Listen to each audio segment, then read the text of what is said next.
بسم اللہ الرحمن الرحیم باب ما جاء فی القراءۃ فی الصبح۔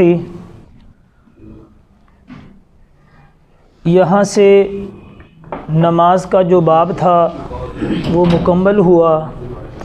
یہاں سے امام ترمذی رحمۃ اللہ علیہ ان ساری 5 نمازوں میں قراءت کا حکم بیان کر رہے ہیں کہ کس کس نمازوں میں قراءت کہاں کہاں سے کی جائے گی، اس بات کا بیان ہے۔ لیکن باب کو سمجھنے سے پہلے 5 باتیں ذہن نشین کر لیں، یاد کر لیں۔ پہلی بات، فتاوی تاتارخانیہ جلد نمبر 1 صفحہ نمبر 479 478، اس میں لکھا ہوا ہے کہ صحابہ کرام رضوان اللہ تعالی علیہم اجمعین نے قرآن مجید فرقان حمید کو تعلیم کی خاطر 30 پاروں میں تقسیم کیا۔ پارا فارسی کا لفظ ہے، اس کا مطلب ہوتا ہے ٹکڑا، حصہ، یعنی 30 حصوں میں تقسیم کیا۔ اور پھر بخارا کے جو مشائخ تھے انہوں نے آسانی کے لیے اس کے 540 رکوع بنائے، اور قرآن مجید کے اندر جہاں سے رکوع شروع ہوتا ہے جہاں ختم ہوتا ہے اس آیت پہ علامت عین لگا کے بتا دیا کہ یہاں سے رکوع ختم ہوا، اگلا رکوع شروع ہو گیا۔ اور یہ جو 540 رکوع بنائے بخارا کے مشائخ نے، یہ تقسیم معنوی ہے، کیونکہ عجمی اور وہ لوگ جو قرآن مجید کو نہیں سمجھتے، اس کے معانی، مفاہیم، اس کے مقاصد سے بے خبر ہیں، ان کے لیے آسانی کی کہ کم از کم اتنا پتہ چلے کہ ایک رکوع سے دوسرے رکوع تک ایک مضمون ہے۔ ایک رکوع سے دوسرے رکوع تک اس کو اگر آپ غائط نظر سے دیکھیں، الحمدللہ تجربہ ہم نے کیا ہے، ایک رکوع سے دوسرے رکوع تک جو مضمون اللہ جل شانہ شروع کرتے ہیں وہ پورا ہو جاتا ہے۔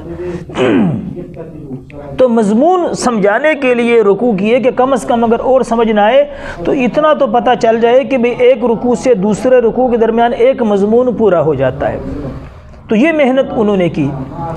پھر فتاوی عالمگیری جلد نمبر 1 صفحہ نمبر 95 کے اوپر یہ بھی وجہ لکھی ہے فصل فی التراویح کے اندر کہ بخارا کے مشائخ نے یہ سہولت حافظ قرآن کو بھی مہیا کی۔ دیکھیں، حافظ قرآن اکثر جب قرآن رات کو سنانا ہو تو وہ رات کو اس کے رکوعوں کی ترتیب بناتا ہے، رات سے کہ بھی میں نے کہاں رکوع کرنا ہے اور کہاں رکوع نہیں کرنا۔ تو ان کو آسانی دینے کے لیے انہوں نے کیا کیا کہ اب حافظ قرآن کچھ نہ کرے، بس ہر ایک رکعت میں ایک رکوع پڑھ لے، ایک رکعت میں ایک رکوع پڑھے تو اس کو آسانی بھی رہے گی پڑھنے میں، اس کو متشابہ بھی نہیں لگے گا، بس اس نے ایک رکعت میں ایک رکوع پڑھ کے رکوع کر لینا ہے۔ اسی طرح یہ 540 رکوع ختم ہوں گے اور 27ویں کی رات میں اس کا قرآن بھی ختم ہو جائے گا اور اس کو تکلیف بھی نہیں ہوگی۔ تو یہ 2 کام کیے، اور یہ جو رکوع لگائے یہ بخارا کے مشائخ نے کیا ہے، اور صحابہ کرام نے اس کے 3 پارے کیے۔ صحابہ کرام نے اس کے 30 پارے بنائے اور یہ آسانی کے لیے بنائے۔ ایک بات۔ دوسری بات یہ یاد ذہن میں رکھیں کہ صحابہ کرام اور تابعین رضوان اللہ تعالی علیہم اجمعین کا معمول یہ تھا کہ وہ ہفتے میں قرآن مجید فرقان حمید پورا کرتے تھے۔ یہ ان کا عام معمول تھا، عام صحابہ اور تابعین کا عام معمول یہ تھا کہ وہ کیا کرتے تھے، ہفتے میں قرآن مجید پورا فرماتے تھے، جمعے کے دن شروع کرتے تھے اور جمعرات کو ختم کرتے تھے۔ یہ بات شیخ الحدیث حضرت شیخ زکریا رحمۃ اللہ علیہ نور اللہ مرقدہ نے اپنے فضائل اعمال صفحہ نمبر 255 پر لکھی ہے۔ تو ہفتے میں قرآن پورا کرتے، جمعے کو شروع کرتے، جمعرات کو ختم کرتے ہفتے میں۔ پھر ان صحابہ اور تابعین نے چونکہ ہفتے میں قرآن پڑھنا ہے تو انہوں نے پھر قرآن کی مزید تقسیم کی، قرآن کی منزلیں بنائیں۔ قرآن کی کیا کیا؟ منزلیں بنائی۔ 7 منزلیں قرآن کے ہفتے میں 7 دن ہوتا ہے، یعنی جمعہ، ہفتہ، اتوار، پیر، منگل، بدھ، جمعرات، 7 دن، 7 منزلیں قرآن کی بنائی۔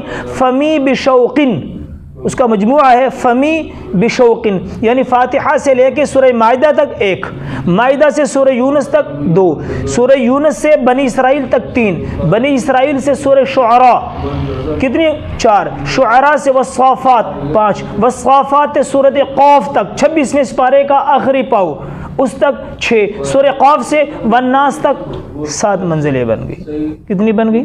7 منزلیں۔ اور ایک اس کی روایت ملتی ہے کہ قرآن کی ایک منزل تھی فیل کے نام سے، فا یا لام، فا سے فاتحہ، میم سے یونس، فا سے فاتحہ، یا سے یونس اور لام سے لقمان، سورۃ لقمان۔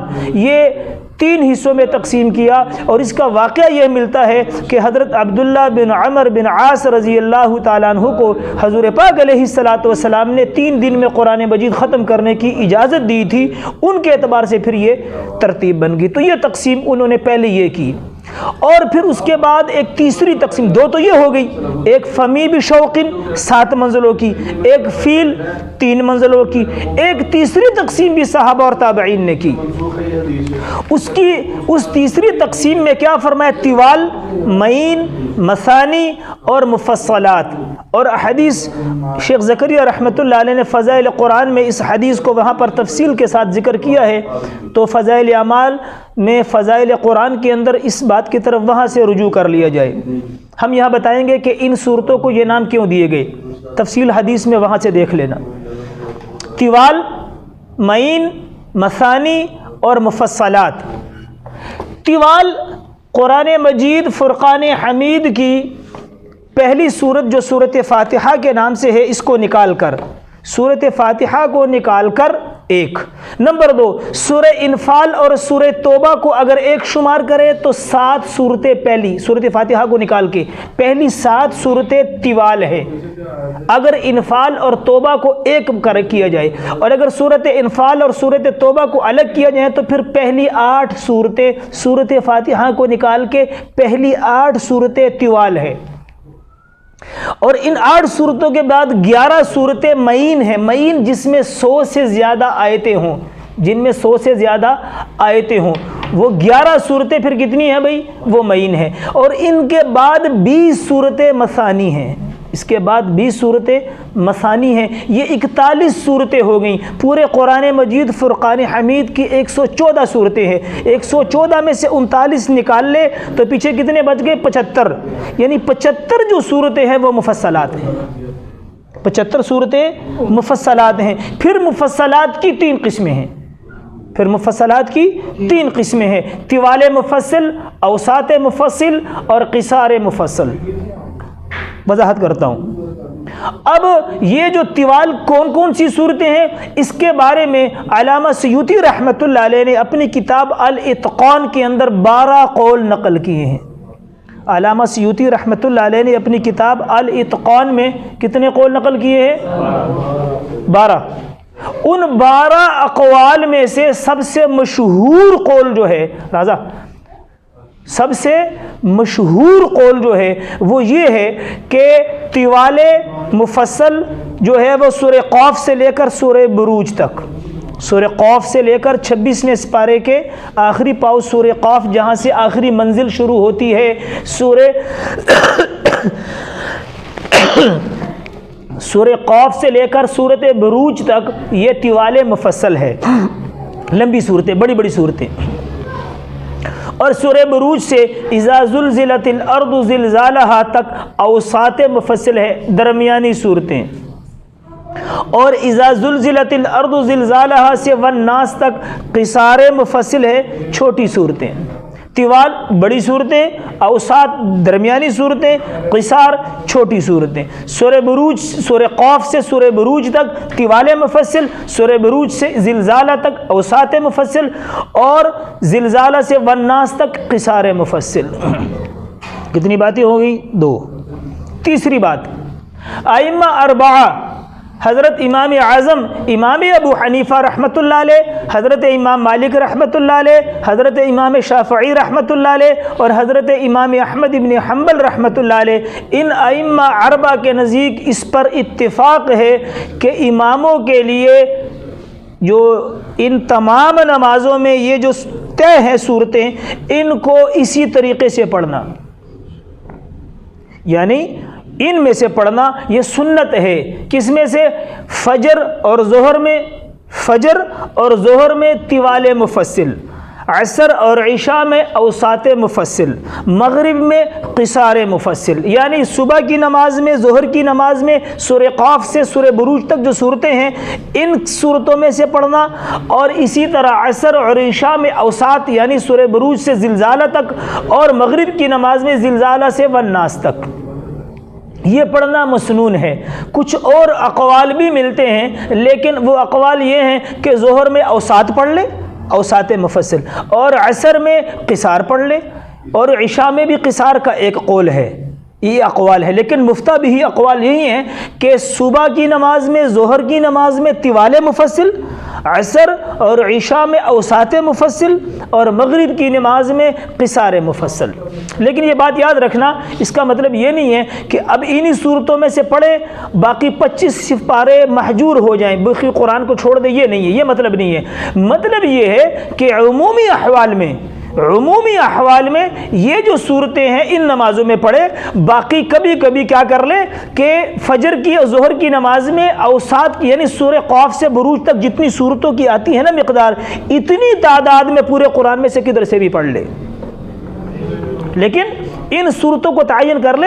اگر اس میں کسی صورت میں 25 آیتیں ہیں تو بھی فجر کی نماز میں سورہ یوسف سے پڑھ لے، بنی اسرائیل سے پڑھ لے، سورہ آل عمران سے پڑھ لے، سورہ بقرہ سے پڑھ لے، سورہ نساء سے پڑھ لے، سورہ مائدہ سے پڑھ لے، جدھر سے مرضی پڑھے، لیکن وہ مقدار ان صورتوں کی دیکھ لے کہ سورہ قاف سے بروج تک جو ہے اس میں آیت کم سے بڑی صورت میں کتنی آیتیں ہیں، اتنی آیتوں کی مقدار میں پڑھنا یہ مراد ہے۔ لیکن عمومی احوال میں ان میں سے پڑھے، باقی ادھر سے پڑھے، کیونکہ حضور پاک علیہ السلام سے مصنف عبدالرزاق، ابن ماجہ، نسائی، بخاری، مسلم اور اسی طرح ترمذی، ان مختلف سیاہ ستہ کی کتابوں میں حضور علیہ السلام سے فجر کی نماز میں جو ہے نا وہ سورہ واقعہ بھی منقول ہے، اور آپ صلی اللہ علیہ وسلم سے جو ہے نا کہ الف لام سجدہ جمعے کی نماز صبح کے دن، جمعے والے دن صبح کے دن الف لام سجدہ 21واں پارہ، اور سورہ دہر 29واں پارہ آپ علیہ السلام اس میں سے پڑھتے۔ آج بھی ہم نے دیکھا حرمین شریفین میں جب ہم تھے تو وہاں کے امام بھی ایسے ہی کرتے ہیں، وہ 2 صورتوں کو پڑھتے ہیں۔ سورہ واقعہ آپ علیہ السلام سے پڑھنا ہے، اسی طرح مغرب کی نماز میں، دوسری نمازوں میں آگے باب آ رہے ہیں، اس میں بھی حضور علیہ السلام سے پڑھنا منقول ہے۔ مطلب کہ پورے قرآن کو محجور نہ کرے، پورے قرآن میں سے پڑھے، لیکن پڑھنے کا طریقہ یہ ہے کہ اب فجر اور ظہر کی نماز میں پڑھنا ہے تو سورہ قاف سے بروج کے درمیان جو صورتیں ہیں ان کی آیتوں کا تناسب کر کے، اندازہ کر کے اتنی میں سے پڑھ لے، یہ مطلب ہے اس کا۔ کتنی باتیں ہو گئی؟ 3۔ نمبر 4، شیخین حضرت امام اعظم امام ابو حنیفہ رحمۃ اللہ علیہ رحمتاً واسعہ اور ہمارے امام ابو یوسف رحمۃ اللہ علیہ، یہ 2 حضرات کو شیخین کہتے ہیں۔ ان کے نزدیک فجر کی نماز میں، صرف فجر کی نماز میں پہلی رکعت تھوڑی لمبی ہوگی، دوسری رکعت تھوڑی چھوٹی ہوگی۔ وجہ اس کی یہ ہے کہ فجر کی نماز نیند سے لوگ اٹھے ہوتے ہیں تو پہلی رکعت تھوڑی لمبی کرے گا تو جو لوگ ذرا لیٹ آئے ہیں وہ بھی نماز میں شامل ہو جائیں گے۔ باقی 4 نمازوں میں، ظہر، عصر، مغرب، عشاء میں دونوں رکعتوں کو برابر رکھا جائے گا، دونوں رکعتوں کو برابر رکھا جائے گا۔ شیخین کی دلیل مسلم شریف جلد نمبر 1 صفحہ نمبر 185 کی آخری حدیث ہے، اور حدیث پوری ہوتی ہے صفحہ نمبر 186 پہ جا کے۔ ابو سعید خدری رضی اللہ تعالیٰ عنہ کی روایت ہے، وہ کہتے ہیں کہ حضور علیہ السلام فجر کی نماز میں پہلی رکعت ذرا لمبی پڑھتے تھے، دوسری رکعت ذرا چھوٹی پڑھتے تھے۔ تو یہ نہیں، اس میں مضمون یہ ہے کہ آپ علیہ السلام نے ظہر کی نماز میں اور عصر کی نماز میں، ظہر کی نماز میں اور عصر کی نماز میں، یہ مضمون ہے، پہلا مضمون نہیں ہے۔ مضمون یہ ہے اس کا ابو سعید الخدری عنہ کے حدیث کا کہ حضور علیہ السلام ظہر اور عصر میں 30 آیتوں کے بقدر پڑھتے تھے، 30 آیتوں کے بقدر پڑھتے تھے۔ ہاکذا ظہر عصر کا تو آ گیا نا، تو اگلے چونکہ ان کی ائمہ ثلاثہ کی دلیل میں بھی آئے گا ہاکذا فی العصر اور ہاکذا فی الصبح، تو اس طرح ہم کہیں گے کہ ہاکذا فی المغربی ہاکذا فی العشاء۔